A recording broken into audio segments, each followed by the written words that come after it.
Welcome to Nonsense Season 3, Episode 25, our big story and our second show of the week. I'm Jeff Parker. I'm Stu Little. This time we're looking at budget cuts and broken dreams, the unseen cost of public school decline. Up next. Oh, I thought this was the pets.com story. We'll do that next. Okay. Are you a product, like me, of public schools? Yeah, well, both. But yes, most of my education, my K through 12 education came from public schools, the most of it. Explain that to me. Was schooling for you like a buffet? You could just pick and choose. I want public this time. I want private this time. Yes, it was like just like Hometown Buffet, which probably helps explain why I have such issues with authority and task completion and also crab legs. But who's keeping score? Technically, here's the truth. Technically, I graduated high school in the Sacramento airport. That's where they held your graduation? No, that's where I flew up to take the California high school equivalency exam because I dropped out of high school. Why did they give the test at the airport? They don't. This is what's so fascinating. This was back in the days of the dinosaurs and the fax machines. I had to graduate high school because I was trying to emancipate myself, and you couldn't get emancipated if you didn't graduate high school. Sure. You can't take a GED unless you're 18. No point being emancipated if you're over 18. Okay. Yada, yada, yada. No internet. Didn't exist really at the time. Certainly no World Wide Web. Had to call around and find the guy that gives the test, the California high school equivalency exam in the state of California. Found him in Sacramento, called him. He's like, oh yeah, we give the test. No problem. It's a couple $100. You just show up. You can take it. The problem is they give it in I don't remember. It was like April and August. And it was currently May. And I needed it now. Wow. And he was like, well, I guess you could fly up to my office and I could proctor an exam, free blah, blah, blah, blah, blah. And I said, great, let's do that. I'm in.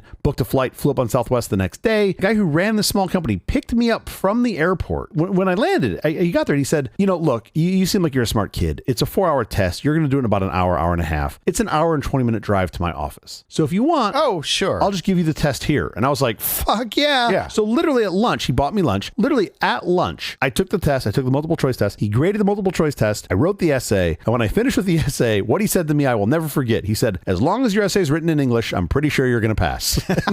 Well, he saw your multiple choice. Because I got one wrong on the multiple choice, which was spelling. I'm a shitty speller. Right. Yeah, that was a lot of fun. And then I went and slept on the grass for about 2 hours and flew home. It was great. Back to Burbank. I always think of this when I fly into the Sacramento airport, which is maybe once every year or two. I always think of this. I wonder if they have a little plaque. They should have a little plaque where the Sacramento airport is beautiful. Anyway, that was a fun story. That is one I don't think you could write in a script. It just has to happen to you in life. And that's how I graduated high school. I guess so. Congratulations. Okay, chalkboard to whiteboard. Is our future fading to gray? Let's go. And another story about me.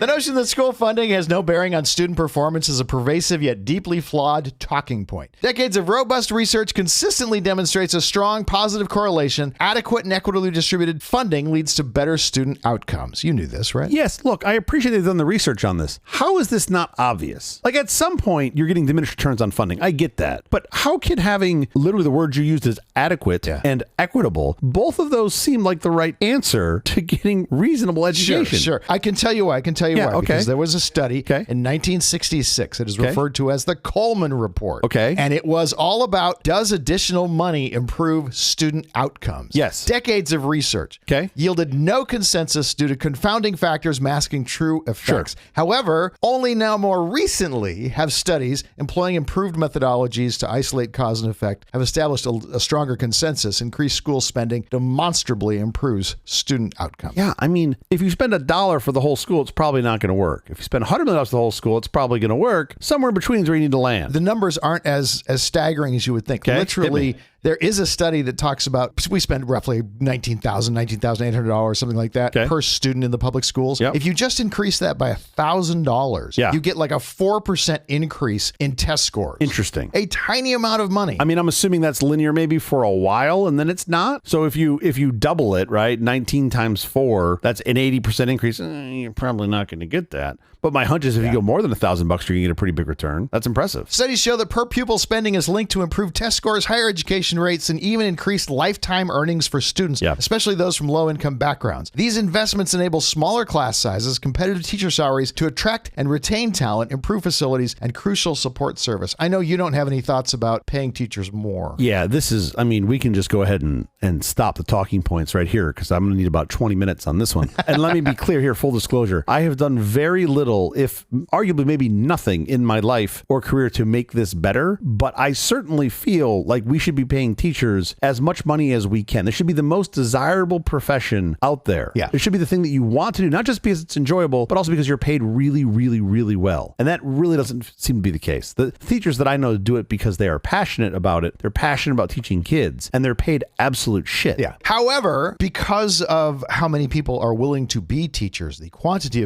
of available talent is large enough that they are willing to, that it drives down the wage. It's a supply demand curve. Of course. But Let me say there aren't necessarily that many great teachers. This is the problem. You lose those people. They're off consulting for McKinsey. Yeah. You lose those people because they can make a lot more money doing something else. Well, not every great McKinsey consultant is going to be a great teacher. Every single one. They have proven this. It's been shown. But there certainly is some overlap there in the diagram. Everyone. That was in the Coleman 2 report that came out shortly after. That was the other based on Coleman, the TV show. Now, the folks that I know that are teachers, that are either, friends of mine or family, especially public school teachers, it's so bad that like they're buying their own supplies from their own money that they're barely paid. Are you familiar with Donor's Choice? No. Donor's Choice? Yeah. All that the schools would be a great fucking reality TV show right there. That's what we need to have is Donor's Choice. Donor's Choice. Go to it's a website. You literally can buy things. Teachers write onto their I know that Donor's name. Choice site. Yeah. We need laptop computers. I've bought so many Chromebooks for so many schools because it was such an easy thing. It was like, oh yeah, of course you need computers. Here, that's easy. I also like that your donation came with restrictions. You're like FOSS software only. No inbox software. No, they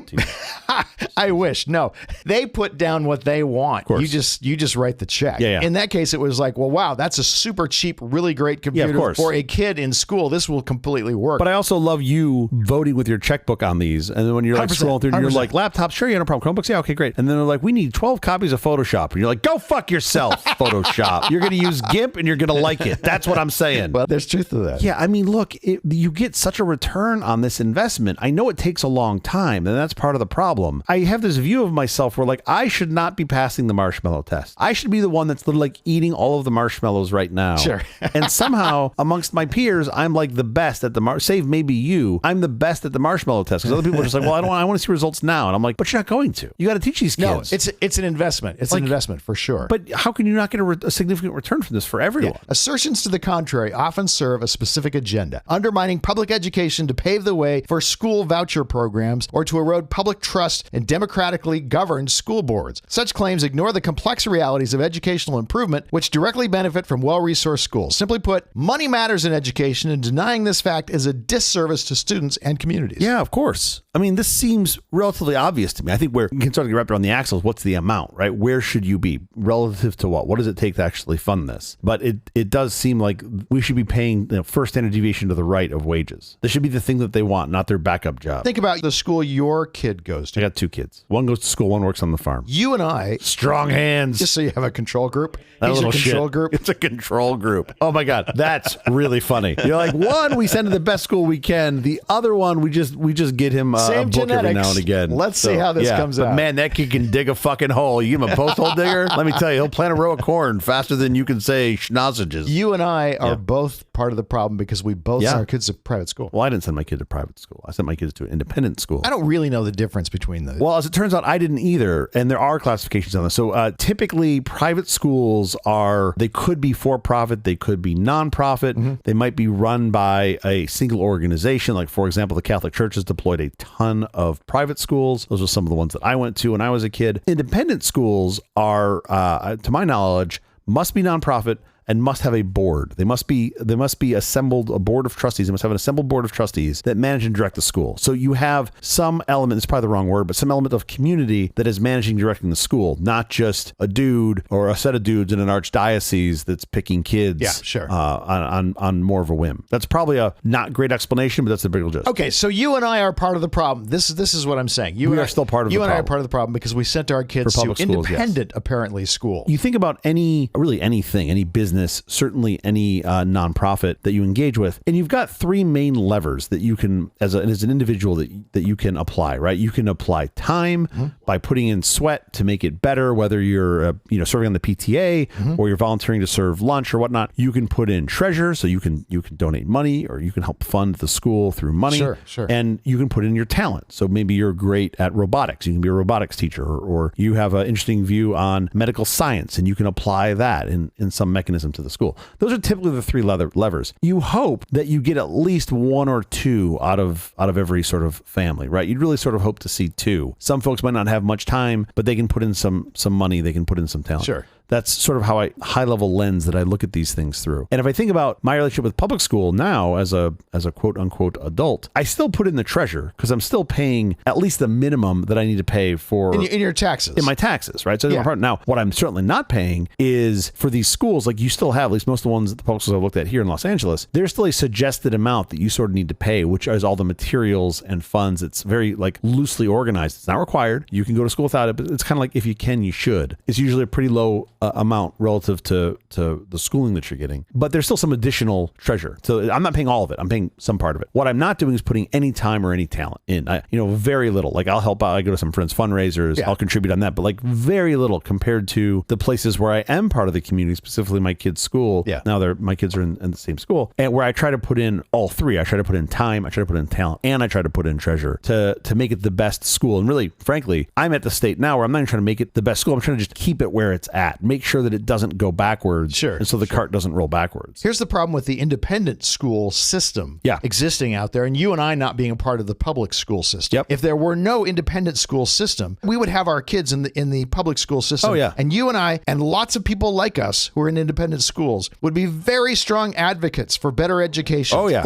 And that would make all boats rise. You really do not want to have two different boats that we can all be in, because then those of us who have the wherewithal will make our boat so much better than the other boat. Yeah. And some of the idiots that are in our better boat are going to say, well, now I don't even want to pay for that other boat. Let that other boat sink. I mean, give me vouchers so that I can take my money out of that boat and put it into my nice boat. I mean, I feel like that has kind of been the progression, and not just like with independent schools, but you've got these independent schools. Private schools, I feel like maybe are slightly different. Most of them, I think, are, like I said, either for profit or they're ones that have some other basis, like a religious based school. Sure. At least the independent ones have grown out of, and certainly the school that we're at was founded by parents that wanted a thing to continue. Yeah. They wanted to be able to teach kids, and it started from a real grassroots community sort of basis. But I get your point. I just think that if you were to just reset button everything so that all you're left with is the traditional public school, no charters, no independent schools, no private schools, those all just went away tomorrow, you'd end up in the same place, because you'd end up after years of investing in your local public school. You're like, oh, my kids, my child is focused on art. I want to have a special section, a special school for art as their art focus. We actually have that. Well, yeah. We have performing arts schools in Los Angeles. But those are charter programs, right? Those are typically charter programs. So I'm just saying you'd evolve into something probably very similar, which I don't necessarily think is bad. I don't think on its surface I go, oh, charter schools are broken. That's bad. I think having more organization and more budgeting and cost control at the edge, at the local level, almost has to be what's best. You want some overarching guidance, but then what your community wants, and that seems like that's what's best. But I understand your point, right? By participating in a smaller school that isn't part of a bigger system, you hurt the bigger system because you're not putting value into that. So I do understand. Not because of the size of the system, but specifically because it's the system that everybody gets dumped into whose parents aren't paying attention or don't have the money. I get it. That's the difference. And so we are harming a whole generation by you and I taking our kids and putting them in the better schools. I'm sorry, the better independent schools. Either. But you could put charter schools into the same bucket. You can put all I have different experiences than you do with charter schools. I have no experience with charter schools, so I can't. So you have to have different ones. Because I have lots of friends who are parents who have their kids in different. Yeah. Some kids are at the performing arts private schools. Some kids are in Larchmont. There's this incredible charter system that actually is academically rigorous. It's way better than. It's all part of LAUSD. So you have great charter systems, and you have charter systems that are really kind of terrible. This is so outside of my expertise. We should be talking about ham radios and frequencies and AI. But it does seem like the charter program is a really positive evolution of the public school system, right? Because it seems like you become more specialized. It's taking money out of, and it's taking the good students out of, and the parents who would advocate for the public schools generally out of the system and putting them into their specific charter system. So, well, I get that it's not, but it seems like it's the best approach. Like having one big pot that everyone's in based on geography doesn't seem like the best solution. You want some other way to group folks, I would think. I guess I don't know. What is it that charter schools don't do well? Depends on the charter school. There are charter schools, like I say, that are just off the charts with their results, their standardized test scores and things like that. Yeah. And there are charter schools that are just dreadful. Sure. It all Okay. kind of depends on who's running them. So there's the pro or con argument for charter schools is tough to make because you have both extremes. But the concept of locally managed, right? Like there are charter schools that do worse than the standard public schools in standardized test scores. Oh yeah, sure. I believe that. I absolutely believe that. Oh man, I don't know what the solution is for that. Is it like a recycle reuse? Like, okay, you've got, your charter has some expiration time to it, some number of years. They usually do. And if you don't do that, then you're like, okay, well, you could lose your charter provision after 5 years. Yeah, I mean, but I guess how do you see the optimal goal? Like if you were to you have a magic box that you can push a button on and reset everything to some other point, what do you think the best solution is for all of us at large? Can I backtrack a little bit? Yes, I think we have come to. into it. Yeah, please. Yeah. If you are thinking I'll just buy my kid like you and I did. Yep. If you're thinking I'll just buy my kid the very best education money can buy, and he or she will then get a bigger slice of the economic pie than her peers, it doesn't work. There's a lot more than economic pie. That to me is arguably the smallest part, at least for my wife and I, the way we look at this. We're focused on like round individuals, not just round in shape, because I can do that through my ribs. Sure. But and I did this when I was in interviews with for schools, because that's what you have to do now. You have to go interview at schools, and they would ask, what's the most important thing you're looking for in a school? This is for a kindergartner, mind you. Yeah. I would say I need help raising my kids in Los Angeles to not be assholes. And I hope that I can partner with somebody, some school to do that. And I really think that's one of them, because like most of these places you're going to get a good education, right? Like most of the schools we're looking, these independent schools you're looking at. But like I need help with them not being assholes. And I feel like that was maybe not, that wasn't the only bar, but it was one of the bars that we really looked at, because a lot of these places turn out assholes. Go to TMZ, look around, and you're like, oh, well, that's not great. But you're missing what I'm saying here. Yeah, please. She's getting a bigger slice of the economic pie than her peers. And why this does not work? Because her peers are not doing as well as she is doing economically. Yeah. That doesn't matter to you. I understand that. No, it does. It does. It's part of it. It's independent it wasn't the tier one focus. Because you aren't worried about feeding your kids, feeding themselves and taking care of themselves and those. Yeah. There are much more on the ground worries if you were in the public school and what happens when these kids graduate. The base level worry that you have is nothing like the base level worry that many students actually do have. I absolutely appreciate that. The base level worry that I had for the kids, beyond just, not being assholes and rounded individuals, was truly environment to learn. Not just curriculum, but environment to learn. I realized that was a big part of what I could afford to provide my kids is an environment to learn, because the public school system has a requirement that everybody must go. And you have kids there that for whatever reason don't want to learn and are disruptive and don't want to be there. Sure. And make it a place. And like, I don't need my kids trying to learn while dodging fists. Yeah. And if I can provide them a world where that's not the case, that's to me is lovely. Right now, they still got to learn that lesson at some point, but I'd really like them to have to learn that lesson a little later than earlier. I don't feel like there's a lot of benefit in them learning that earlier. Sure. To me, that is one of the things. I didn't know that when I was going out on this adventure looking at schools, but that became one of the things I was like, oh man, I can do this, because public schools, they don't have that luxury. It's so much harder to bounce a kid out of public school, whereas in an independent or a private school, it's a privilege really that you're there. And if a school is run well, and that's a big fucking if, especially in this town, and a kid is not,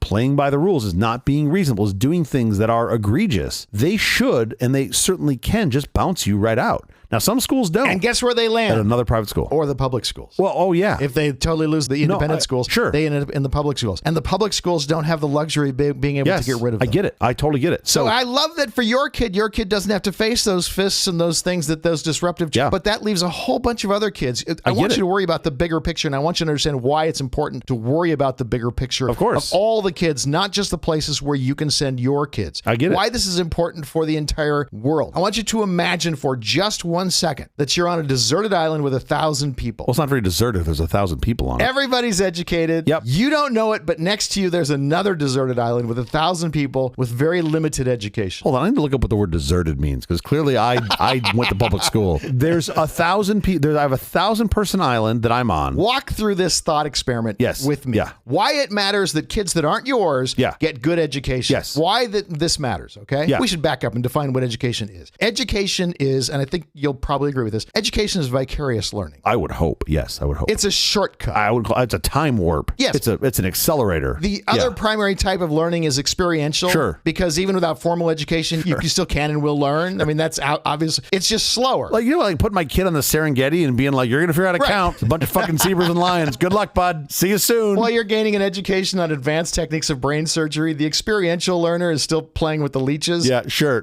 That's what education really is. It is vicarious learning. And you will learn much faster vicariously than you will experientially. Of course. Two sides of the same. You're standing on the shoulders of giants. Yeah. Two sides of the same coin. Education tends to breed diversity among students. Yeah. And education tends to breed specialization in individual students. Okay. We all want to learn more about things that we're naturally good at. If you have a knack for physics, you'll enjoy learning about physics. If you have a knack for agriculture, you'll likely enjoy learning about agriculture. School has to pull those out of you too, right? School's a place for you to experience those. Yes. The school finds what your niche is, what your specialization is. If you like engineering or architecture or design or healthcare or dental care, all those things can be found in the educational process. Sure. I have some questions about the person who likes dental care, but we'll come back to that later. So go back to our islands. Now go 100 years later. You can probably tease out the results of this thought experiment now. Yeah. An island full of educated people who are continuing to educate themselves. Yeah. On which island are the people living better? The educated people. Naturally, some people will like building boats. Others will be better at fishing. The ones who are educated will have to do less experimentation. They'll move forward faster. Yeah. In the same way as, obviously one island 100 years later will be living much better than the other one. Oh yeah. I'm sorry. You're saying you're doing points in time. Yes. Well, yeah, until you get to the point where, you collapse upon yourself because you're also pissed off about whatever thing is you're pissed off about. Like the inflection point that we might be at now. Right. Once you figure out nuclear weapons, I can't help you much. Yeah, even before that. But yeah, I appreciate your... But you want all the residents of your island to be as educated as you can possibly get them because it makes all of your lives better. Yes, you would hope. The more everyone knows, the more people are contributing. I'm going to say economic, it's just shorthand. The more people are contributing to our little economy, and education gets you contributing more faster, the better off we all are. So you can't just worry about your kid in the private school. You have to care about the kids in the public school. Yes. Because it makes a difference as to how your kid will live, your independent school kid, how that kid will live in the future. Agreed. So we should all want the most educated populace possible. That's what the question becomes. How do we most effectively, what's the simplest way to get a more educated populace?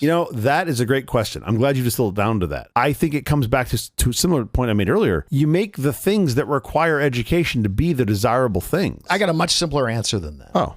Well, I was going to make mine more complex, but let's go with a simpler one. Study after study, while there's frequently inefficiencies, but study after study shows the more money you pour into education, the more educated the world gets, the more kids graduate high school, the more kids graduate college, and it is literally a function of targeted dollars. The 1966 Coleman Report was exactly wrong. Because they're saying there's no correlation. Or no relation. Exactly. And as it turns out, there is a precise correlation. All right, we have to get out of here, but quickly before we do, have you seen or read anything good this last week? We should really run a clock or something when we're doing this. I've got a giant one right here. I have. It's kind of fitting because we're sitting here talking about school and especially school for the masses, right? We classically call public schools. And the best thing that I've seen this week, the thing that still has my cheeks hurting from smiling is what my kids' school does, and a lot of schools do something similar to this, is they do effectively team programs for the end of school for the little guys, the smaller kids. It's so much fun to watch these kids. They're competing. They split the kids up all grade levels. They get thrown into a couple different buckets of teams and they compete. And it's really about that sportsmanship and them working together as a team to achieve a common goal. Not about winning. They try not to focus on winning. You still have winners. It's not just all participation trophies, but not just about you must win at any cost. That's like how we get there. And I think that's such an important character trait. Certainly one that wasn't as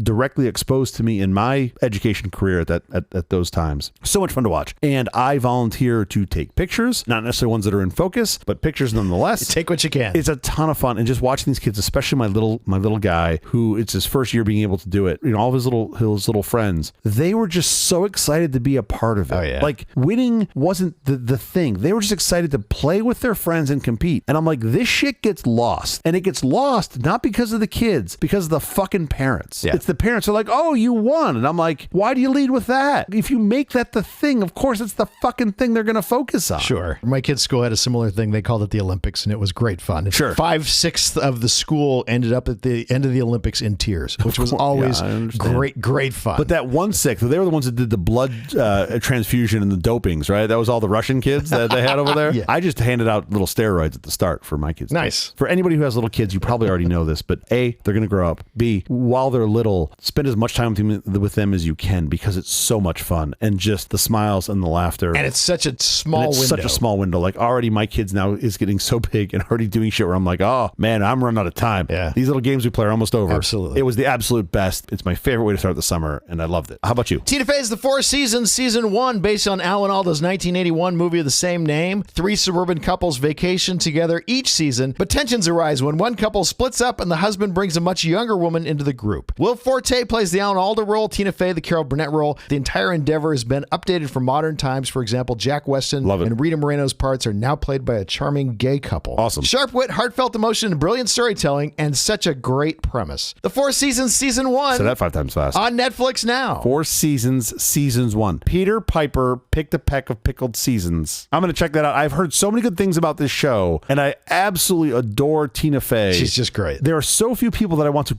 continuously keep making things. Yeah. And it's Sorkin and Fey. Like I want them to just keep making things for me to consume. That is the episode. Thank you for joining us for all this nonsense, a truly terrible podcast from The Awful Company. This is on the web at nonsense.productions. I'm Stu Little. I'm Jeff Parker. If you like this program, please follow, download, subscribe, and like at Apple Podcasts, YouTube Music, Amazon Music, AntennaPod, iHeartRadio, Spotify, my favorite, Overcast, or wherever you may get your podcasts from. Nonsense uses the Internet Archive, a nonprofit digital library offering free universal access to digitized collections of books, movies, software, music websites, and more. Through initiatives like the Wayback Machine, users can explore snapshots of over 866 billion web pages, providing invaluable insight into the evolution of the Internet and human knowledge. The Internet Archive, if you haven't already, check it out. The Internet Archive is like the best thing on the internet. There really is nothing better. If you haven't explored it, you should. If you don't support it, I really think you should. Absolutely. Have you read the entire 866 billion web pages? No, I'm only about halfway through. Yeah, I'm in the early parts of pets.com. Great twist coming up for you shortly. It's great. We'll be here every Tuesday and Thursday mornings for more nonsense. Please join us.